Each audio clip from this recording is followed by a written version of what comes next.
ubu amategeko ntagikora yarakwamye, wakora ibintu by'amayeri by'inguvu nivyo bikora, amategeko ntagikora.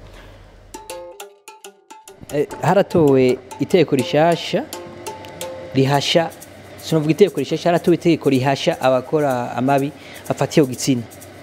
Mugo umurindi ayo mabi abandanya akorerwa ko utera wongerekana, mwebwe mubisigura gute? Gutora ibwirizwa kabanja twamatuba amategeko burya se amategeko atogwa, burya atogwa ibwirizwa nivyo bitwara igihugu. Ayo mategeko nikuba ku itegeko rya president ryegera cyangwa umushikiranganje wa mbere, abashikiranganje niyo bita niyo mategeko.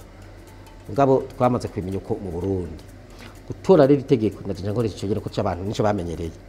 Gutora itegeko ni kimwe, kurishira mu ngiro n'ikindi. Mwibaza ko rishirwa mu ngiro ko ayo mategeko ashirwa mu ngiro, mbe amategeko hanashirwa mu ngiro nayahe? Ubu amategeko ntagikora yarakwamye, wakora ibintu by'amayeri by'inguvu nivyo bikora, amategeko ntagikora. Igituma byongerekana cyambere nuko icyo mbuza amategeko ntagikora. Icya kabiri usanga abo babikora arabagenzi babo bafashe, icyo no kwita mu gifaransa une solidarité négative, birabahivye. Ugasanga ababikorerwa nabo nyene hari igihe banatinya kubivuga bakagumuko.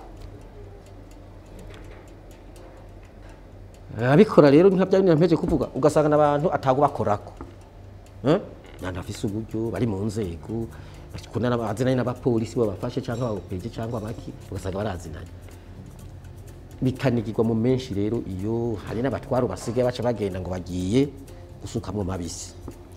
Ivyo byose rero no kuvuga ko bimeze uko kugira bizoshoboke bihagarare no gushiraho n'ibujya n'amategeko garahari, amabwirizwa hari ruhasha nivya bindaje mu nzu ni kuraba amabwirizwa hari ibyategekanye, hanyuma akanonoswa agasubiramwo agahinyanyugwa ibitarimo bikajamwo abantu abo bakenyezi nabo bigeme bakubahirizwa nk'abandi bantu.